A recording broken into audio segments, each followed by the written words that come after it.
Hello guys, welcome to drone academy. நம்ம இன்றைக்கி இந்த வீடியோ பதிவில் பிப்ரவரி 22 மற்றும் 23க்கான நடப்பு நிகழ்வுகள் தான் பார்க்க போகிறோம். டைரெக்டாக நம்ம நியூஸ் போயிடலாம். ஆழியாறு பூங்கா பகுதியில் மரங்களை அழிக்க முயற்சி, நடவடிக்கை எடுக்க பொதுமக்கள் கோரிக்கைன்னு சொல்லிட்டு கொடுத்துருக்காங்க. நமக்கு எக்ஸாம் ரிலேட்டடாக தமிழ்நாடு ஜியோகிரஃபியில் கவர் ஆகக்கூடிய டாபிக் தாங்க இது. கோவை மாவட்டம் பொள்ளாச்சி வால்பாறை செல்லும் வழியில் ஆழியாறு அணை உள்ளது. அப்போ ஆழியாறு அணை எங்கே உள்ளதுன்னு சொல்லிட்டு கேட்பாங்க. கோவை மாவட்டம், அது மட்டும் நோட் பண்ணுங்கள். ஸோ எந்த டாபிக் எந்த பேசிஸில் இருக்குன்றது கண்டிப்பாக தெரிஞ்சுக்கணுங்க. ஸோ நெக்ஸ்ட் ஒன் வந்து பார்த்திங்கன்னா நீங்கள் கொடுத்துருக்காங்க பாருங்கள்.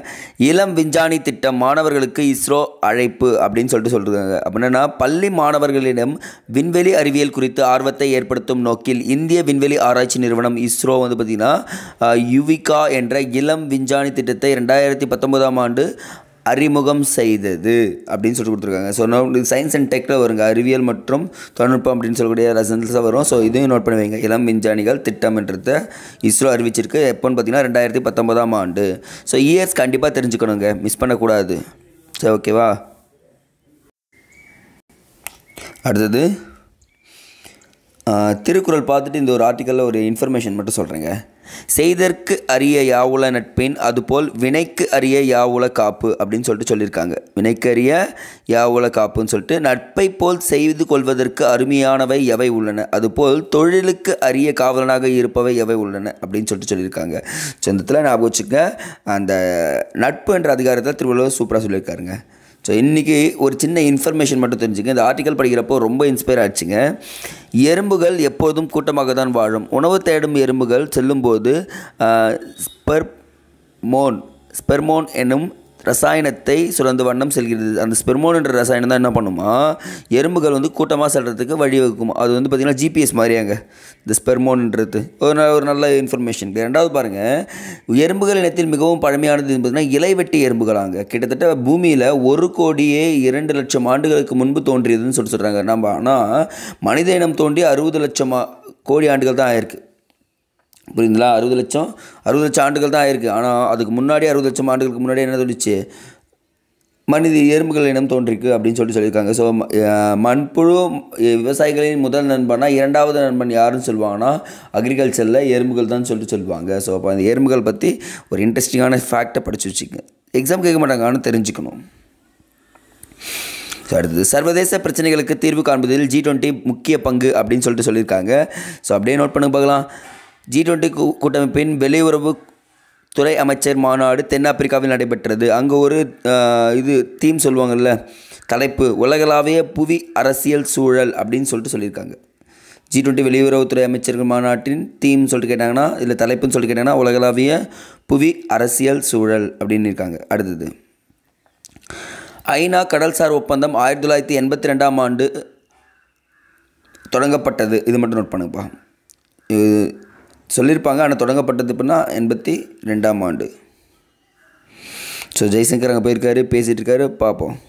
நெக்ஸ்ட்டு ஓகேங்க, அப்படி ஸ்கிப் பண்ணிட்டு ஒரு சிலை ஒரு கோவில் அப்படின்னு சொல்லலாம். சங்கரன் கோவில் அருகே புத்தர் கோவில் 120 அடி உயர உலக அமைதி கோபுரம் திறப்பு அப்படின்னு சொல்லியிருக்காங்க. ஒவ்வொரு இடத்துலையுமே ஒவ்வொரு சிலை சேர்க்கப்போ, இப்போ ஃபார் எக்ஸாம்பிள் பார்த்தீங்கன்னா சர்தார் வல்லபாய் பட்டேல் சிலை அப்படின்னு திறந்தார்னா அது ஒற்றுமையின் சிலைன்னு சொல்லிட்டாங்க. இந்த இடத்துல புத்தர் கோவிலில் 120 அடி உயரம் கொண்ட கோபுரம் வந்து பார்த்திங்கன்னா உலக அமைதி கோபுரம் அப்படின்னு சொல்லியிருக்காங்க. அப்போ உலக அமைதி கோபுரம் வந்து பார்த்திங்கன்னா எங்கே அமைந்திருக்குன்னா சங்கரன் கோவில் அருகே அமைந்திருக்கு. தென்காசி மாவட்டம் சங்கரன் கோவிலுங்க, இதை நோட் பண்ணுங்கள். தென்காசி மாவட்டம் சங்கரன் கோவில் அருகே அமைந்துள்ள புத்தர் கோவில் 120 அடி உயரம் உலக அமைதி கோபுரம் என அழைக்கப்படுகிறது. இது கொஷின் கேட்கறதுக்கு வாய்ப்பு இருக்குது. ஸோ இதை நோட் பண்ணி வச்சுக்கோங்கப்பா. அடுத்தது, ஸோ 100 கோடியை கொடுத்தாலும் மும்மொழி கொள்கையை ஏற்க மாட்டோம் அப்படின்னு சொல்லியிருக்காங்க. ஒரு ஃபேக்டை படித்தங்க, கொஞ்சம் நீங்கள் தெரிஞ்சுக்கலாம். 25 மொழிகள் கிட்டத்தட்ட இந்தியாவில் அழிஞ்சிருக்கு கடந்த 75 ஆண்டுகளில். ஏறத்தாழ பாருங்கள், 52 மொழிகள் அழியும் தருவாயில் உள்ளதுன்னு சொல்கிறாங்க. என்ன காரணம்னு பார்த்தீங்கன்னா, இந்தி பேசும் மாநிலங்கள் மட்டும் கிட்டத்தட்ட 25 மொழிகள் அழிஞ்சிருக்காங்க. அப்போது இந்தி ஃபஸ்ட்டு வந்து பார்த்திங்கன்னா பேசும் ஒரு மொழி ஆதிக்கம் செலுத்தும் போது மற்றொரு மொழி அழியும்னு சொல்லிட்டு இங்கே ஆர்டிக்கலில் கொடுத்துருக்காங்க. பட் நீங்கள் லைட்டாக தெரிஞ்சுக்கங்க போதும். இது வேண்டாம், இதை ஸ்கிப் பண்ணிக்கலாம்.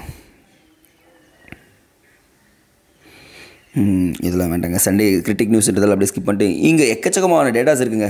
எக்ஸாமுக்கு பயன்படக்கூடிய டேட்டாஸ் தாங்க இது. பிரதமரின் 2வது முதன்மை செயலாளராக சக்திகாந்த தாஸ் நியமனம். அப்போ பாருங்க, முதல் முறையாக 2வது செயலாளராக பதிவு பண்ண போகிறாங்க. ஒரு செயலாளர் தான் இருப்பாங்க.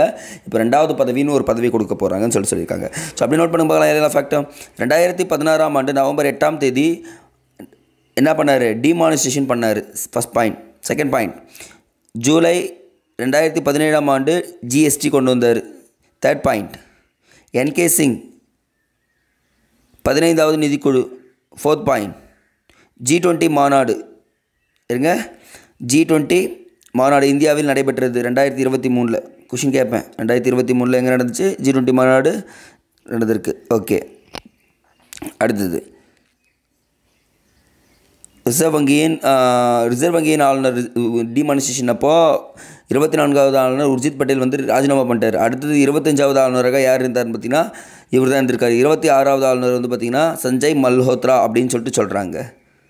அடுத்தது ரொம்ப இம்பார்ட்டன்ட், வரலாற்றிலே ரிசர்வ் வங்கியின் நீண்டகால ஆளுநராக 2வது இடத்துல இருக்காருங்க. யார்? சக்திகாந்த தாஸ். முதல்ல ஒருத்தர் இருந்திருக்காரு, யாருன்னு பார்த்தீங்கன்னா ராமாராவ். 7.5 ஆண்டுகள் பதவி வகித்திருக்காருங்க.